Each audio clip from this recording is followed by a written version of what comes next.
Hey, what's up, everyone? This is April the 26th. Yeah, I'm unshaven. Sometimes I walk around dirty and unbathed and shit. Yeah, it's April 26th, 2015. You know, I'm calling this video Guilt and Money. First, guilt. First, I didn't ever place a priority on money, which is probably why I've been homeless and different things that have happened to me. Uh, my shit life, not having money. Jesus told the rich man that wanted to follow him, the young guy, I guess he was maybe 17 or 18 years old, and he says, "What do I got to do to follow you, Jesus?" And he said, "Well, sure, you only lack one thing. You've been a good person. Go and sell everything you have and give it to the poor, and come and you'll be rich in the kingdom of God, and come and follow me." This is what Christ said. Um, and so I always kind of looked at that, as kind of a Christian, and as a Anglo-Saxon Israelite, which is what I pretty much believe that I am. I'm not Jewish. I'm not. I'm Hebrew. If you're white, you're Hebrew too. You're also Hebrew, but and I don't mean Jewish. I mean Hebrew. There's a distinction between Jewish and Hebrew. The wording was never Jewish in the entire Bible. It was always Hebrew. So I don't know why they call themselves Jews. If they're Hebrew, then just say you're Hebrew. I don't think they're Hebrew. I think they're Jews. But to get that part straight. But anyway, as far as guilt, I once heard a pastor, and I have to give him credit because he actually told the truth in church. I think he might have been Jewish. He had kind of red hair and those little kind of really small, little beady eyes. And I used to always go up to the front of the church after his speaking was excellent. I sat under him for about 5 years. I sat under a really good speaker, a really good communications kind of person that was Jewish. I guess he was Jewish. I'm not really sure, but at any rate, I'm getting off topic. He had did a sermon or a preaching, a message on guilt, and so that's what I wanted to talk to you a little bit about in this video, guilt, and then the other part will be money. So stick around for that part. But first, let's start with guilt. He went on to say in his message, if you're Jewish, you can listen to this too. I don't know if you guys have guilt at all or feel guilty. I'm not sure. Or if blacks feel guilty. I guess probably everybody does to some extent at different levels. Sometimes people have a small amount of guilt, and then other times people have large amounts of guilt based on the things that they've done. But he went on to say in his message, I don't know if you'll hear this in synagogue, if you're Jewish, if your rabbi will say this, or if you're in church, if your pastor will say this again. This, again, was years ago, back in the 1990s. But I never forgot it, because I felt that it was a really good message, and so I want to share it with you in this video. He went on to say that the majority of people that have manic depression or psychosomatic illness or hypochondria, meaning the mind making the body sick, or just worrying about having cancer or having a stroke in the next 2 hours or some shit, or dying from perhaps drinking too much and convulsing during the night. Most of the people that are in the psychiatric institutions have some measure of guilt. They feel guilty. They feel guilty. They feel guilty. Perhaps they've cheated on their husband. Perhaps the husband hurt her children, her stepchildren. A lot of times people that marry women that have been divorced from previous marriages have children, and the stepfather hurts the stepchildren.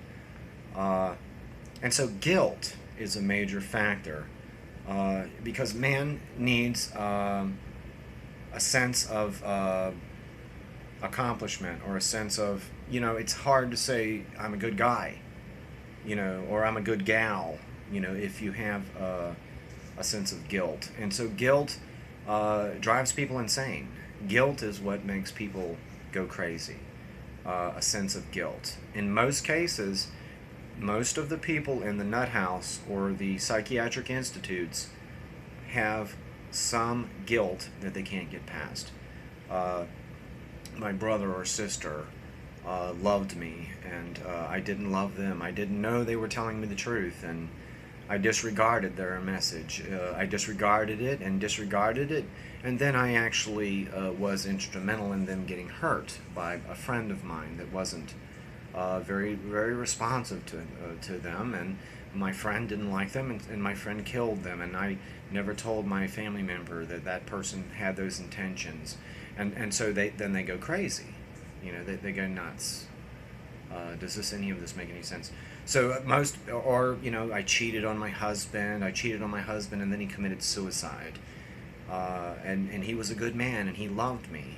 And now I have lost the people that I cheated with. They left me as well, and now I'm strung out on drugs. I'm a heroin addict, and I'm old, and I'm wrinkled up, and now my life is a mess, and I feel so guilty. And so it's this sense of going against our nature of righteousness that creates guilt. People that hurt children, for example, maybe they can't help hurting children. They hurt a little girl or molest a child, or a boy, and then they feel this sense of guilt. And so guilt becomes the predominating factor in their lives, and this is what drives them insane, because their minds has a sense of righteousness in it, but that the righteousness in it tells them that they did wrong somewhere, and they can't get past it. Even though they go, I know I'm a bad person, but I can't get past it. I've done some bad things. I wasn't good. How do I restore? Can I myself restore? Can I forget my own past, that I've done bad things? And so this is what leads most people to go insane. In most cases, this is what does it. I'll give you an example from my own life. When I was younger, around 10 or 11 years old,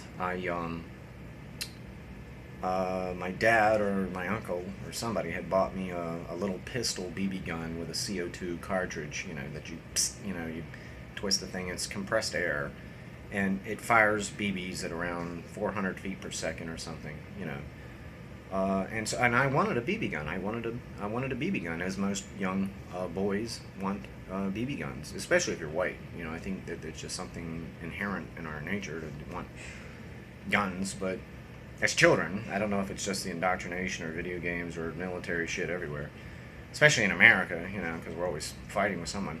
But, I wanted a gun, and I used to jump off the house with my grandfather, who fought in World War II. He had one of those, small parachutes, not a real big one. It was like a small one, like the parachuters used, and I'd jump off the house with it. And it would never open, before I hit the ground. I'd almost break my legs doing it, or slam my head against the hard ground.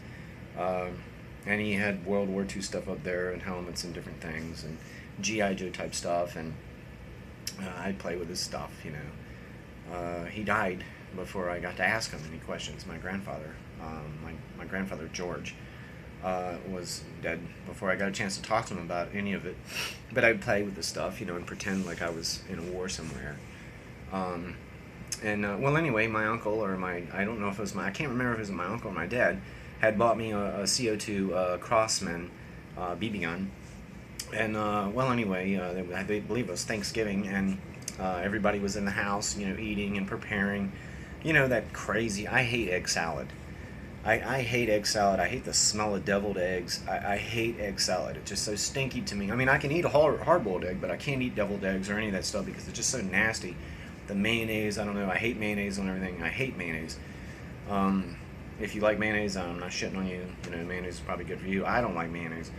Or deviled eggs or potato salad. I hate that shit. I can't eat it. Or any kind of crab or shrimp because they're like roaches. I mean, they're bugs. So I won't eat them. I don't know if it's just something in me that tells me not. But I'm getting off topic again. So at any rate, I was outside. They were all in there, relatives and stuff, dressed nice, the smell of stinking eggs and chips in the house, potato salad and all this shit, and turkey and stuffing. I'll eat turkey and stuffing. I'm fine with that. But anyway, they were all in there, and I went outside, and I had my gun in my pants, down in the front of my pants, with my brand new CO2 cartridge, so it was fresh, it was real hard compressed air, hadn't been fired, and it had a full power charge. And, well, there was this little bird, I guess, what are they, about that big? Is that right? Something like that. I guess a little baby one, hopping around, hopping around. Remember, I'm like 11 or 12 years old. And I aimed, my Crossman gun directly at it and lined the sight up right on its neck. And then no more jumping around. You don't jump around anymore, little birdie. And he just kind of,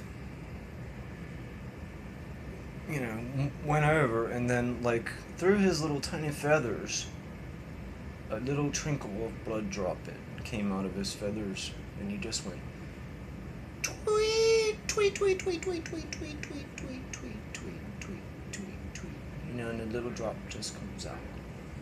And then I was just thinking, I don't want you to die. Don't die on me.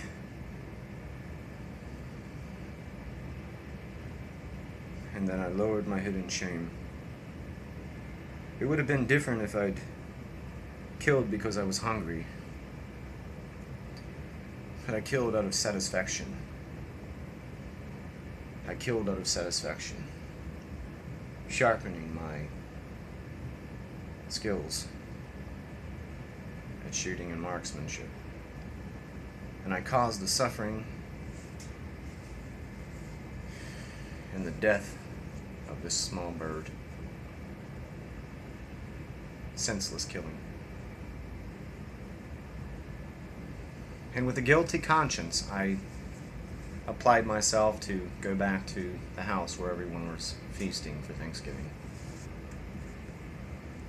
And sat at the table and began to eat the turkey, still thinking about this, and the stuffing and the gravy and everything there. And I said, I can't finish this. I'm not hungry. And I can't remember if it was my aunt. Her name was Aunt Bunny, believe it or not. Aunt Bunny. And Uncle Zeb. I had an Uncle Zeb. My grandmother's brother, Uncle Zeb. And they said, some little animal had to give its life so that you could eat.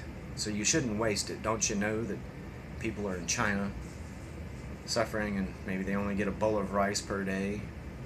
And you're going to just let that get thrown in the trash? That's some little animal's life, and you're going to throw that away. And so the attitude was you didn't want to eat too much because that cost little animals their lives. You wouldn't want to become a gluttonous fat pig, eating, because it costs an animal's life, and you didn't want to throw it away because that was a disrespect, to that life. And I couldn't tell them, what had just happened. Prior moments, maybe an hour before. I couldn't tell them. And so the guilt was there with me. Of course, I've done many other things besides that. I had a Jewish roommate when I was younger. He never told me, what the deal was, but we had, we both hated our high school. And when we got out of high school, we decided to go back and fuck the whole high school up. And I didn't want to do it, but he did. And it was Christmas, or Christmas Eve. And he didn't never tell me this. He was Jewish. I knew he was Jewish, but I didn't really think Jews didn't really honor Christmas. And so before we went to the high school to fuck it up, we were in the back of his car. I was in his car, and he had like an old car with one of those hatchbacks that went up. Like a Ford Pinto or something like that. And I was big into karate, taekwondo, and I at that time, before I went into boxing, and we would stop by houses in the middle of the night around 2 or 3 in the morning. Remember, I'm about 19 years old at this point, and he was probably about the same age. He was one of my best friends. He was Jewish at this time. And we went to different houses during Christmas time. Kind of like the Grinch, how the Grinch went down the chimney and stole everybody's shit. Somebody had a bunch of lights in front of the houses. We would tie their lights, this is 2 o'clock in the morning, to the back of his car on the trailer hitch. Okay, and then go flying down the street, and the plug that was giving electricity to these lights would come out of the screen door of the fucking house, would fly open, okay, and that was like hilarious to us. We'd grab their trash cans, you know, they have those big trash cans, and drag them behind the car, going, woohoo, woohoo, you know, trash all over the fucking street. Trash all over the street. And then to cap off the night, that particular night, it was time to go to high school and pay back high school for all the wrongs it had done us. Him for his own reasons, wearing a yarmulke many times. He'd walk around the school, and a lot of the heads and scrubs and different headbanger types would treat him like shit. And for me, my reason, I was a nerd, but a bully at the same time. I was a bully. I actually bullied. Believe it or not, I know it's hard to believe. So we went to the high school to raise hell. Our old high school. I'm sitting there roundhouse kicking the plexiglass of the library window, trying to get in. Roundhouse kicking it. Okay, hard. Whap! Whap! Whap! Trying to get in and get the computers in the library. Okay? The Apple computers in the library. All of them. Okay? He takes a cinder block and throws it through the fucking window. Okay? The goddamn security alarm goes off going, you know, we both start running. Remember, I'm 19 years old. I heard, I don't know if it was fire trucks and cops and everything going to that high school that night. I didn't commit any crime. He vandalized it. He vandalized it. He had the spirit of Cain that night. Perhaps I had the spirit of Cain too. I didn't get in the library that night. If I had, I suspect I would have got arrested for grand larceny. Or something like it. Anything over, 1,000 or 500 is what grand larceny. So, I didn't get in. But, he was busting in. I don't know if it was the cafeteria area or what it was, but he took a huge cinder block and threw it through the fucking window that had that wire, you know, that chicken wire in the glass, and it went right through it. I mean, it fucking caught the wire, it stayed in the wire and then fell back out, but it broke the glass, and then he's going to have to sit there and try to kick it in to get through the glass. And this alarm is going off. We both start running and went home, you know, that night. And he was my roommate. So it was anger that fueled this. Anger. Intense hatred and anger. It's like, you know, yeah, the high school maybe wasn't so good to us, you know, when I was younger. Or him either, because he was a Jew. And this was long before I was Jew-wise. But he was one of my best friends. Probably hates me today. I don't talk to him anymore. But he was clearly a Jew, but we had something in common that night, the two of us. We both had a score to settle with that high school. Thank God I didn't get in the library. Thank God I didn't pull a Columbine and want to go and hurt any of the students that had given me a hard time. I was already a bully. I was never good. I could never justify shooting or hurting any of them, even though they bullied me, even though I myself gave back as good as I got. In his mind, he didn't care. They had to get fucked up. Revolutionary. Very revolutionary. We never got caught, but the guilt of this, you know, like I'm in my 40s now, the guilt of this kind of thing stays with you. And then you go, why did I do that? Why did I do that? What in the fucking hell is wrong with me? You know? But some people don't have a sense of guilt. They don't have a sense of sorrow when they do something wrong. It's completely normal, you know. I've been jumped twice by blacks. I myself have never determined to go out and jump blacks. I haven't jumped any blacks. And there's some of them probably deserve it, but I mean, I would feel guilty if it was an innocent black and then I went and jumped them. I'd say, well, I'm a piece of shit. Why did I do this? Or if I went and hurt some Jew that maybe didn't know everything, and many of them do know, so it's almost like, but I think within the white race there's this sense of guilt, and this is gonna suck, what I'm getting ready to say, despite everything I'm saying. We need to get past our guilt. If you're 13 or 14 years old and you jack off, it's not your problem. You didn't create the sex drive. It's not your fault that you don't have a girlfriend. Okay? You didn't make yourself have a sex drive. You know how Jesus says, if your eye offends you, pluck it out. If your hand offends you, cut it off. Okay, well, who created the sex drive? God created the sex drive. If he's not going to provide the need for the sex drive, then why blame man for having a sex drive if he created the sex drive? Does that make too much sense? And so, and then, but in cases, I have to say, this being said, in some cases there's false guilt. In that case, that's false guilt. And then in other cases, there's real guilt. Okay, and real guilt would be us trying to break in my high school and destroy it. Okay, or shooting a bird that didn't deserve it. That's real guilt. Or let's say if you're a woman and you left your husband and he kept telling you, hey, please, honey, stick by me. Please, honey, stick by me. We can work together. We can have something. We can have something. And then you orchestrated him getting hurt or killed, by your mistress or by your adulterous partner. And then he gets hurt or killed. And then you go into another. Now that's real guilt in that case.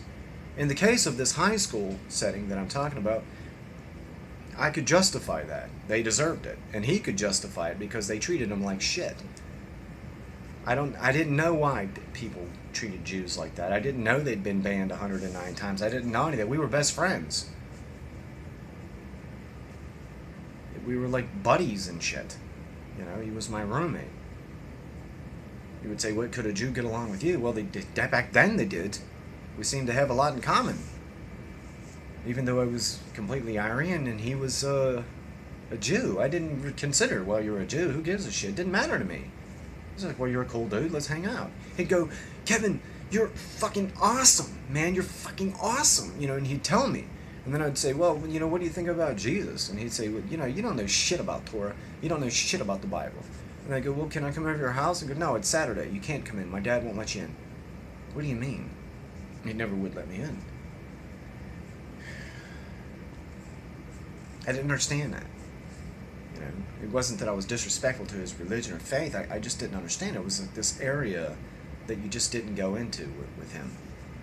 Kind of like Dog Day Afternoon, that guy Sal and Pacino's character. I mean, you already knew Sal was crazy. You already knew he wasn't going to give up, and the cops knew it too. They had to shoot him at the end of it.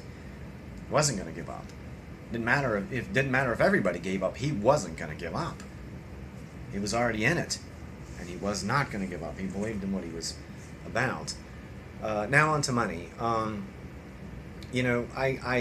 If I had money now, and I never made money my priority. It was never my priority to rob people, to shit on people and take everything they had. It was never my priority to have money. But I've often thought about it. I even, in prayer, in deep moments of meditation and prayer, I say to my Lord, who is Christ, the head of this collection of people, I've already said that God is the entirety of people together combined create God. I've said that.